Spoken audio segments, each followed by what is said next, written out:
Hey, so it's been quite a while since I actually made a video just documenting my transition in my life, so I figured I'd go ahead and do that. Today is almost a year and 7 months since my first shot, so it's been quite a while, and obviously there's been a lot of changes, and not only in me, but in my location about 3 times. I'm no longer in Texas. I believe I've already stated that I was in Oklahoma, but this last June I bought my first house, and I've been here since July in Oklahoma City, and my life has actually gone quite well. My job's still going really great. I'm in a great relationship. I've got friends living with me. They're my roommates now, and I've got 2 puppies, Freya and Tyr, is almost 8 months old, I think. He's a Great Pyrenees, purebred, accidental litter, don't know his exact birthday, but he was about 8 weeks when I got him.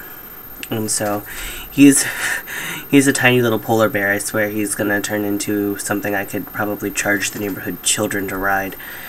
Freya, she is going on 10 months. I believe she's a little over 10 months now, and she is a Border Collie Pyrenees mix. She is the most energetic creature I've ever seen, and one of the best behaved, except for chewing on the sides of my house. I have to replace the siding over there now because she's chewed on it so much, which is really annoying, but considering how well behaved she is otherwise, I think I can deal with a few chewing problems, especially when she doesn't chew on anything in the house. Granted, they're still in their kennels. They're not quite house trained. They don't potty or anything in their kennels, but still haven't gotten them used to not getting into things in the house. They really tend to like the cat litter box, which is gross.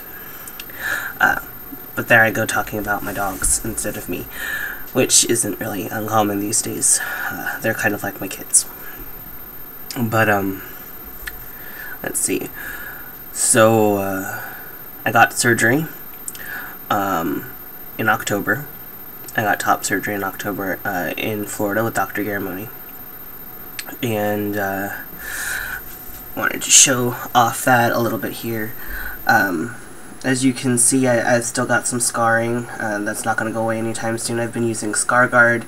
It's okay, but it falls off really easy. I want to get the silicone strips, and my scarring's a little bit worse due to a situation that happened a few days after surgery.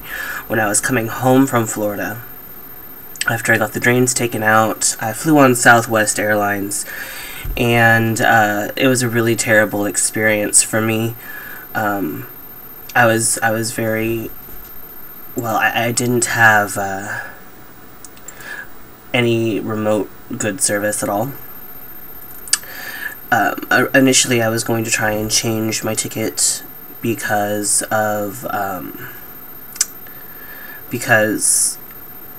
I needed to get home earlier by about a day, and they were originally going to change it until they found out that the surgery that I had was a optional surgery, and they said that they just wouldn't change it for me. And that's okay. I understand that to an extent and to a point. But if that was the only issue, I wouldn't have been too upset. I mean, it's a little inconvenient, but policies are policies. But when I checked into the airline, I made sure to get a medical assistance ticket for assistance on and off the plane and carrying my baggage, because doctor's orders can't carry more than 5 pounds, which is, standard with any kind of chest surgery that's going on. You don't want to lift things after surgery, any surgery really, not just chest. But so the attendant who took my ticket and gave me my boarding pass and things, she made sure everything was there. I requested assistance on and off the plane. And that was fine. They even let my friend who had driven from Virginia to Florida with me to take care of me. They let her help me with my bags onto the area where I board the plane.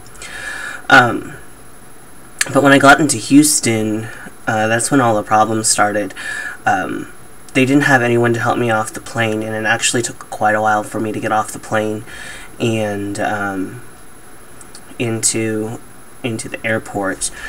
And eventually they did. Eventually they did, and they got me checked into the next flight.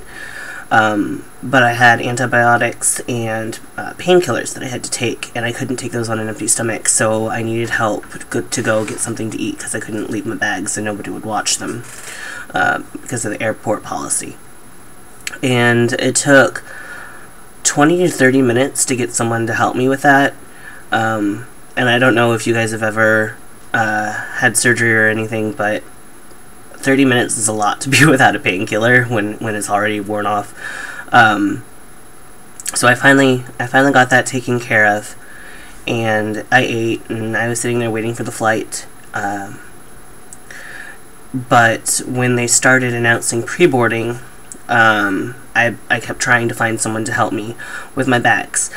So I went to the counter, and I asked them if they would help me on the plane because I couldn't find anyone else, and they said that no, they wouldn't help me. I would have to find someone else to do it, and they weren't very polite about it. So I kept on trying. I kept on trying to flag down attendants that were there, and nobody acknowledged me. They kind of ignored me. Finally, they announced that pre-boarding was ending. And I don't know how many of you have flown, but if you don't get a pre-board and you have to wait in line with everyone else, you're not going to get a seat that you can easily sit in and get in and out of, especially after surgery. Planes are tiny, and obviously I'm not a tiny person, so I actually had to lift my bags myself, and in that process I tore right along here, and a little bit on this side, but more so here, pulled the drain area. So you can see that the scars are more raised over here. And I was in a lot of pain at that point. Thankfully, my neighbor and one of my best friends is going to nurse school, and she was there when I got off the plane, and she made sure I wasn't going to die because I don't have health insurance. So after that, I need to backtrack a little bit. I got to the stand where the guy was taking tickets, and I told him I need help. I need help getting my bags onto the plane. And he kind of just made this face, and I let him know that I had just gotten out of surgery and I needed help. And his response to that was, well, what are you doing out after surgery anyway? Kind of, he grabbed my laptop bag, and he still left me to carry the other bag that I had with me, my carry-on, and he started walking really quickly down the runway. I couldn't catch up because at this point I'm still walking kind of like a mummy, and I couldn't really walk very fast. So when I got to the plane when he was coming out, and I asked him where he put the bag, and he said, you'll see where I put it, and just hurried off again. So when I got on the plane, I was like, well, did anyone see where he put my bag? And no one could figure it out. And another 10 minutes later, I finally found it and got a seat. But when I sat down, I was in so much pain that, I was actually in tears. Anyway, I slept most of that flight trying to block out the pain, and then when we got to Oklahoma City and landed, there was, again, nobody there to help me off the plane. In fact, that was probably worse than the initial experience because I let the flight attendant know when we were starting to descend that I would need help off the plane, that I needed assistance. And when we did land, she said that there was a wheelchair. I was like, well, I don't need a wheelchair. I just need someone to take my bags. My neighbor, who's my nurse, is waiting for me, and she can help me from there. I can walk. I just need someone to carry my bags. and I can't lift my arms to get them out of the overhead. And so she kind of just went off. I figured she was going to go try and get that taken care of, but then she just kind of ignored me as everyone else exited the plane. And I kept on trying to get her attention, and she kept on ignoring me. And at this point, I was getting really frustrated, and I just ended up yelling out, "Excuse me, is anyone going to help me?" And she ignored me until one of the passengers at the front, who was connecting on to, I think it was Denver, tugged on her and let her know that I was asking for help. And at that point, they were actually closing up the plane, or getting ready to and assumed that I was staying on for the connecting flight. And again, she repeated herself that there was a wheelchair out there, and if I would get my bags, they would help me. And I think for the 5th or 6th time, I had to tell her, "Look, I can't lift my bags. I can't get them out of the overhead. I can't even lift my laptop bag that is here right now. I can't do this. I need help. I need assistance off of the plane." And I let her know that I had had surgery. My ticket was a medical assistant card, medical assistant ticket, sorry. And she just looked at me and looked at my laptop bag and my medical supplies, and just said in this voice that was just so rude and incredulous, "That's all you have?" And she finally got someone to come and help me off the plane. But it was just a terrible experience, and I haven't gotten many responses from them. They gave me a $250 voucher towards another flight, and I can guarantee that I'm not going to use them again after that. It was absolute utter shit that I had to go through that. And that was in October, and I'm only now getting in contact, and it took me emailing the CEOs directly to get any kind of motion on this. Someone from their claims department in New York sent me a letter, apparently never got it. And then she called me, and when I tried to call her back, because I'd missed the call, it just goes straight to voicemail. And I left a voicemail. I've left a few, actually. And she never returned the call again. So I'm not sure what's going on with that. And I'm not sure if I'm going to be able to get anything out of it, because I don't have medical insurance, and that's a big thing, and I'm not able to treat the keloid scars that have taken place because of it. I don't scar easily, and before this, my scars were flat, and they were actually looking really, really, really good, and now they don't look anything like that. And it's been a huge ordeal. I'm hoping that I can get some kind of something just so I can treat the scars at least. The silicone strips aren't cheap, and I'm not asking for them to give me like a $500,000 settlement, though I'm sure I could sue them for more than they're gonna ever offer me. I'm tired of putting my effort into it, I guess. Nobody's taking my case. I have talked to lawyers, and no one has responded or been interested.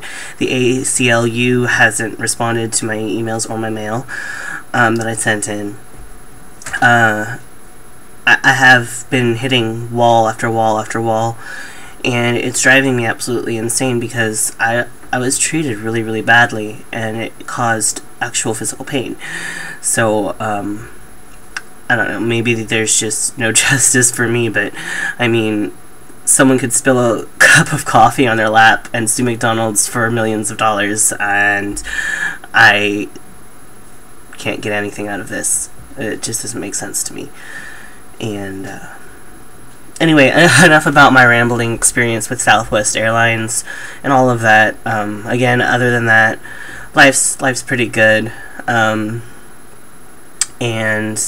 it's going to be 2 years in little under 6 months that I've been on T. And yeah, life's good. Anyway, I'm gonna go. If you guys could maybe share my story a little bit around. I do have it on Tumblr, and that's been going around. It has pictures of things that were taken directly afterwards on it, and I'm just trying to get some attention with it. Hopefully, if I get enough attention, something will be done. I can't even get the news here to do anything. Well, it's Oklahoma. I mean, kind of one of the Bible Belt states, and that's not very. It's a pretty conservative state in regards to LGBT issues. So I'm not really surprised with that. But anyway, that's my video. Feel free to comment, share my video, share my story around. I would appreciate it. Thanks.